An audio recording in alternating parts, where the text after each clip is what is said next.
আমরা জানি এটা যৌক্তিক দাবি, এটা আমাদের বাঁচা লড়ার দাবি। আমরা জানি এটা দাবি আমাদের যেভাবেই হোক আমাদেরকে ম্যানেজ করতে হবে, নাহলে আমাদের অস্তিত্ব থাকবে না। আমরা চাই না যে প্রশাসন কোনোভাবে শিক্ষার্থীদের উপরে হামলা কিংবা হুমকি দিয়ে ঝাঁপিয়ে পড়ুক। সরকারি চাকরিতে কোটা বাতিলের পরিপত্র পুনর্বহাল সহ 4 দফা দাবিতে দেশব্যাপী আন্দোলন তীব্র হচ্ছে। টানা আন্দোলন করে রাজধানীর গুরুত্বপূর্ণ সড়ক সহ দেশের বিভিন্ন মহাসড়কও অবরোধ করছে শিক্ষার্থীরা। ডাক দেওয়া হয়েছে বাংলা ব্লকেডের।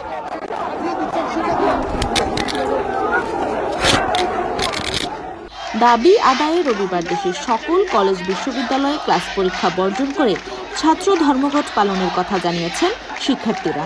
যোগ করা হয়েছে নতুন কর্মসূচি বাংলা ব্লকেড।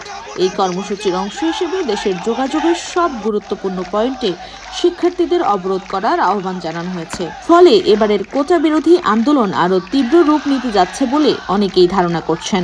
বৈষম্য বিরোধী ছাত্র আন্দোলনের ব্যানারে এই কর্মসূচি পালিত হচ্ছে।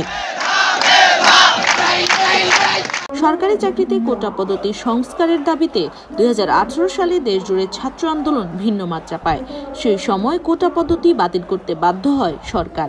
তবে 2021 সালে কয়েকজন বীর মুক্তিযোদ্ধার সন্তান হাইকোর্টে রিট করলে গত 5 জুন এক রায়ের মাধ্যমে আবারও ফিরে আসে কোটা।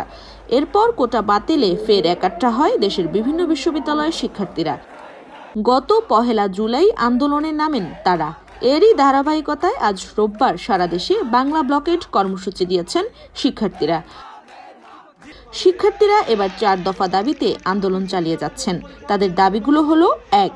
2018 সালে ঘোষিত সরকারি চাকরিতে কোটা পদ্ধতি বাতিল ও মেধাভিত্তিক নিয়োগের পরিপত্র বহাল রাখা। 2. পরিপত্র বহাল সাপেক্ষে কমিশন গঠনপূর্বক দ্রুত সময়ের মধ্যে সরকারি চাকরির সমস্ত গ্রেডে অযৌক্তিক ও বৈষম্যমূলক কোটা বাদ দেওয়া। 3. সরকারি চাকরির নিয়োগ পরীক্ষায় কোটা সুবিধা একাধিকবার ব্যবহার করা যাবে না এবং কোটায় যোগ্য প্রার্থী পাওয়া না গেলে শূন্য পদগুলোতে মেধা অনুযায়ী নিয়োগ দেওয়া। 4. দুর্নীতিমুক্ত, নিরপেক্ষ ও মেধাভিত্তিক আমলাতন্ত্র নিশ্চিত করতে কার্যকর ব্যবস্থা গ্রহণ করা।